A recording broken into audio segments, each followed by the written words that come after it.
So hello everyone, I am Vinod Singh and welcome to the current exam.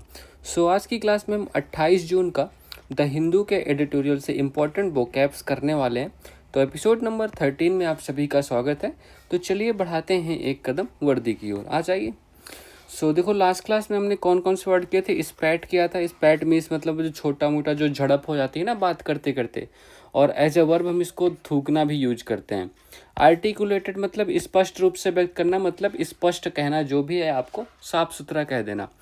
Sweet मतलब क्या होता है? स्वीट मतलब मैंने इसकी एक मिलती जुलती मीनिंग भी बताई थी। सूट जो आपको पहनते हो कपड़े, लेकिन ये स्वीट है। इसमें कमरे या एक ही प्रकार की चीज़ या संगीत रचनाओं का समूह, मतलब एक प्रकार का ग्रुप आप इसे को कह सकते हो। ठीक है।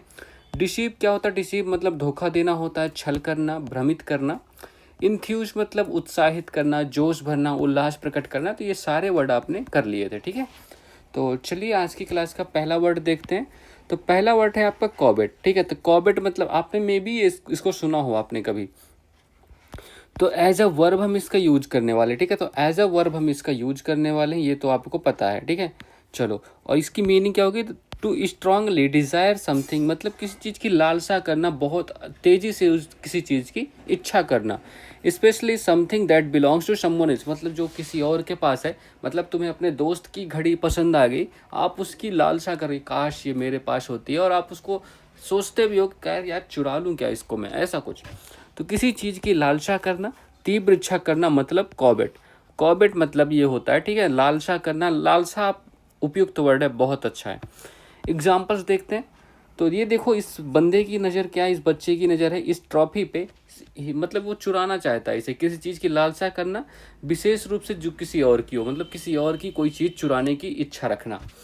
ही कॉबेटेड हिज फ्रेंड्स न्यू बाइक, मतलब उसने अपने दोस्त की नई बाइक की लालसा की, मतलब उसने अपनी दोस्त की बाइक देखी और उसको लालसा आ गई, मन में चोर उत्पन्न होने लगा। Many people Corbett wealth and fame, कई लोग धन और प्रसिद्धि की तीव्र इच्छा रखते हैं। ठीक है। तो ये आप कॉबेट मतलब समझ जाइए, लालसा रखना, लालच करना भी आप कह सकते हो। ठीक है। तो सिनोनिम्स देखते हैं इसके। क्रेव मतलब तरसना, क्रेविंग होता है ना जो क्रेविंग। डिज़ायर इच्छा रखना। यर्न फॉर मतलब ललकना किसी चीज़ की इच्छा के लिए। लॉन्ग फॉर चाहना। इनबे मतलब ईर्ष्या करना। एंटोनियम्स देखो। रिजेक्ट अस्वीकार करना, डिसलाइक नापसंद करना, शुन मतलब दूर रहना, डिसडेन मतलब घृणा करना। ठीक है। चलिए, तो वर्ब नंबर 2 क्या है आज का? इलेट। इलेट का मतलब क्या होगा? इलेट भी एज अ वर्ब हम यूज करने वाले हैं। ठीक है। तो एज अ वर्ब हम इसका भी यूज करेंगे। इसका क्या मतलब हुआ देखो। To make someone very happy और proud, to fill with joy, मतलब किसी को इतना ज़्यादा प्रसन्न करना, मतलब प्रसन्न करना अपने माता पिता को। तुमने अच्छी जॉब देके, तुम्हारे पास ये मौका है, अच्छे से प्रिपरेशन करो ताकि तुम्हारे माता पिता तुमसे प्रसन्न हो सके। तो यू वांट टू इलेट देम ना, अत्यधिक खुश करना या किसी को गौरवान्वित करना, मतलब फीलिंग प्राउड, है ना। तो एग्जांपल्स देख लो। The news of his promotion elated him, मतलब उसके प्रमोशन की खबर उसे अत्यधिक प्रसन्न कर दिया। मतलब देखो, वो खुद भी प्रसन्न हो रहा है उसके प्रमोशन के, उसके परिवार वाले भी प्रसन्न हो सकते हैं। Her success elated her person, that's what I am talking about. तो उसकी सफलता ने उसके माता पिता को गर्वित कर दिया। ठीक है। तो ये आपको भी करना है ताकि आप भी इसका यूज कर सको इलेट का। चलो, तो चलो देखते हैं एंटोनिम्स, सॉरी सिनोनिम्स देखते हैं, समानार्थी शब्द। डिलाइट मतलब क्या होता है? आनंदित करना। ठीक है। ओवर जॉय मतलब अत्यंत प्रसन्न करना।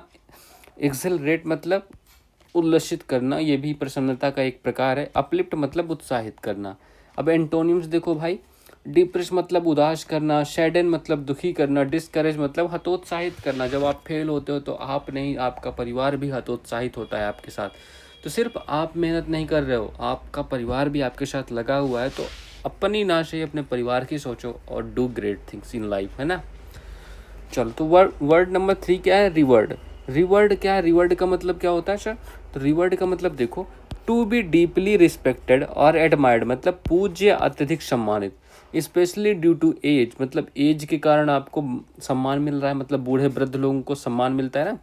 या तो विजडम, या तो कैरेक्टर, या अचीवमेंट्स, या तो आपकी स्वतंत्रता के कारण, या तो आपके स्वभाव के कारण, या तो आपके अचीवमेंट्स के कारण आपको सम्मान मिल रहा है। तो पूज्य, अत्यधिक सम्मानित या श्रद्धेय। एग्जाम्पल्स देखो। तो ये देखो, आप इमेज देख के आप समझ सकते हो रिवर्ड की मीनिंग। एक तरह से मतलब आदर करना होता है, ठीक है, तो आदर करना किसी का। एग्जाम्पल्स देखिए, Mahatma Gandhi is revered all over the world for his principles of non violence. Mahatma Gandhi को उनके अहिंसा के सिद्धांतों के लिए दुनिया भर में पूज्य माना जाता है, ठीक है। The teacher was revered by generations of students. उस शिक्षक को पीढ़ियों के छात्रों ने श्रद्धा से सम्मानित किया, ठीक है। मतलब जो बुजुर्ग टीचर होता है, आपके प्रिंसिपल सर होते हैं, तो आप उन्हें सम्मानित करना चाहते हो, तो ये भी आपको ध्यान रखना है, ठीक है। चलिए अब समानार्थी शब्द देखते हैं। सम्मानित के ऑनर्ड मतलब सम्मानित होता है, इस्टीम्ड मतलब प्रतिष्ठित, एडमायर्ड सराहा गया, वेनरेटेड मतलब पूज्य, ठीक है, तो ये ध्यान रखिएगा। एंटोनिम्स देखो भाई, तो डिसरिस्पेक्टेड असम्मानित या मतलब किसी का मतलब अपमान करना, इंसल्टेड अपमानित, इग्नोर्ड मतलब नज़रअंदाज किया गया, ठीक है, तो ये भी आपको ध्यान रखना। चलो तो वर्ड नंबर 4 क्या है सर? वेरी। वेरी मतलब क्या होगा? वेरी एज ए एग्जेक्टिव हम इसका यूज करने वाले हैं, सावधान, सतर्क या चौकस व्यक्ति। देखो केयरफुल रहना, केयरफुल और cautious specially about possible dangers और प्रॉब्लम्स, मतलब जो भी खतरे हैं या समस्याएं हैं उनके प्रति आपको सावधान रहना है, ठीक है। तो इसकी हिंदी मीनिंग देख लो, सावधान, सतर्क, चौकस। तो इस बच्चे को देखो ये कितना चौकस है, ये इसको पता है कोई खतरा आने वाला है। तो वेरी मतलब सावधान, सतर्क, चौकस। एग्जाम्पल्स देखिए, she was wary of strangers in the new city. वह नए शहरों में अजनबियों से सावधान थी। Investors are wary of putting money into unstable markets, मतलब निवेशक अस्थिर बाजारों में पैसा लगाने से सतर्क रहते, ठीक है। तो आप वेरी मतलब सावधान रहना, सतर्क रहना, चौकस रहना। सिनोनिम्स देखो, तो कॉशियस मतलब सावधान, अलर्ट सतर्क, वॉचफुल मतलब चौकन्ना, गॉर्डेड मतलब सुरक्षित रहना। अब एंटोनिम्स देखो भाई, एंटोनिम्स क्या है? केयरलेस लापरवाह, ट्रस्टिंग मतलब विश्वास करने वाला, रेकलेस मतलब बेपरवाह, ठीक है, तो ये ध्यान रखिएगा। चलिए तो वर्ड नंबर 5 है आज का, स्टैगरिंग। स्टैगरिंग का मतलब समझते, ये वर्ड आपने पहले कभी सुना है, पक्का सुना है आपने, ध्यान नहीं होगा आपको, बट चलो तो इसका प्रयोग एज ए एडजेक्टिव करते हैं, एज अ वर्ब, दोनों तरह से हम इसका प्रयोग कर सकते हैं, ठीक है। दोनों तरफ से देख लेते हैं। तो इंग्लिश मीनिंग क्या है? एक्सट्रीमली सरप्राइजिंग, एस्टोनिशिंग और ओवरवेलमिंग, मतलब चौंका देने वाला, हैरान करने वाला या अत्यधिक सरप्राइजिंग मतलब, ठीक है।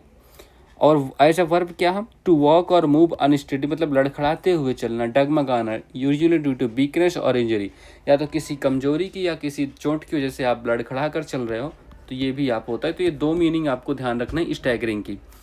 तो द बिल वाज, एग्जाम्पल्स देखो, the bill was staggering, I could not believe it, मतलब बिल चौंका देने वाला था, काफ़ी ज़्यादा था, मुझे यकीन ही नहीं हुआ कि इतना हमने खा लिया।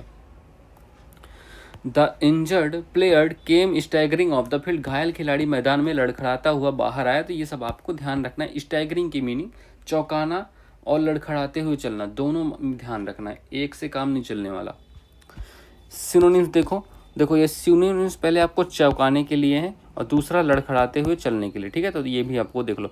एस्टोनिशिंग मतलब हैरान कर देने वाला, शॉकिंग चौंकाने वाला, ओवरवेलमिंग मतलब भारी या ज़्यादा, इनक्रेडिबल मतलब अविश्वसनीय। अब इसी के पहले एंटोनिम्स देखो, तो एंटोनिम्स है ऑर्डिनरी मतलब साधारण, प्रेडिक्टेबल मतलब पूर्वानुमान योग्य था, एक्सपेक्टेड मतलब उम्मीद के मुताबिक। अब सिनोनिम्स देखो, लड़खड़ा कर चलने के लिए, टॉटरिंग हो गया, शोइंग मतलब बोबिंग, इन सब का मतलब होता है लड़खड़ाना, कांपना, डगमगाना। एंटोनिम्स क्या है सर इसके? तो इस एंटोनिम्स लिखो, striding, marching and walking steadily, ठीक है। तो ये ध्यान रखने हैं, बस हो गया, ठीक है। बट इंपॉर्टेंट तो यही वाले ऊपर वाले हैं, बट इनको आप भी पढ़ लेना एक बार, बस हो गया। चलो तो देखो आइडियम्स एंड फ्रेजेस करते हैं। देखो ये मैं कहाँ से लेता हूँ? PY की जो आपके होते हैं या द हिंदू में जो यूज किए जाते हैं, ठीक है। तो यहाँ से आते हैं जो कि SSC और बैंकिंग और आपके क्या NDA और CDS के लिए बहुत ही इंपॉर्टेंट है, ठीक है। मैं पक्का श्योर हूँ कि यहीं से आपकी एग्ज़ाम पेपर में देखने को मिलेगा, बस आप इनको ध्यान रखिएगा जो भी मैं कराता जाऊँ। तो once in a blue moon मतलब क्या होता है? वंस इन अ मून मतलब चांद जो होता है, ब्लू मून कितने दिन बाद? बहुत काफ़ी दिनों बाद, मतलब अब वेरी रेयर इवेंट, मतलब बहुत कम होता है ये, है ना। तो a referendum occurs once in a blue moon, तो once in a blue moon का मतलब क्या समझ गए? अब वेरी रेयर इवेंट मतलब बहुत ही कम, बहुत ही मतलब रेयर है, मतलब जल्दी नहीं होता, आपको देखने को नहीं मिलता। अब बेड ऑफ रोजेस मतलब एन ईजी ऑप्शन और भी, मतलब अब बेड ऑफ रोजेस मतलब यार कितना आसान है उस पर, है ना। तो life is not a bed of roses, तो एन इजी ऑप्शन और वे, ठीक है। तो एक आसान तरीका मतलब bed of roses. Raining cats and dogs मतलब हैवी रेन। देखो ये इसको आप ध्यान रखना, ठीक है। तो रेनिंग मैं भी अच्छा एक क्लास में रेन वाले सारे करा दूंगा, तो आप ताकि कन्फ्यूजन आपको दूर हो जाए, क्योंकि रेन वाले आ सकते हैं अभी, है ना। तो heavy rains, raining cats and dogs. चलो, तो it rained cats and dogs during the cyclone. Cyclone के दौरान काफ़ी अत्यधिक मात्रा में वर्षा हुई। साइक्लोन तो जानते हो ना, चक्रवात होते हैं। व्हेन पिग्स फ्लाई मतलब व्हेन पिग्स फ्लाई, भैया सुअर कब से उड़ने लग गए। तो एन इम्पॉसिबल टास्क और इवेंट मतलब एक इम्पॉसिबल मतलब जो हो ही नहीं सकता ऐसा टास्क है, ठीक है। तो आप इसके मतलब से समझ लो ना, व्हेन पिग्स फ्लाई मतलब कब से, भाई उनके लिए इम्पॉसिबल है उड़ना, असंभव है। डेविल्स एडवोकेट, डेविल्स एड मतलब राक्षस का वकील। One who presents a counter argument मतलब वो जो काउंटर आर्गूमेंट प्रेजेंट करता है उसको हम डेविल्स एडवोकेट के नाम से जानते हैं। तो ये सब सारी पाँच की पाँचों मीनिंग आपको ध्यान रखने हैं आइटम्स एंड फ्रेजेस के, ठीक है। चलिए, सो आज का होमवर्क देखो, fill in the blanks with the most appropriate word. Eggs are sold, fill in the blanks the dozen. तो इसमें उपयुक्त भरो, एट होगा, टू होगा, बाई होगा, इन होगा, क्या होगा। तो ये आपको कमेंट करके करना है, आपका आंसर आप कमेंट कीजिएगा। सो चलो, that's all for this class. Please यार लाइक कर देना, तुम लोग करते नहीं हो, शेयर कर देना और सब्सक्राइब तो करना भूलना भी मत, ठीक है। चलिए, सो हैव अ गुड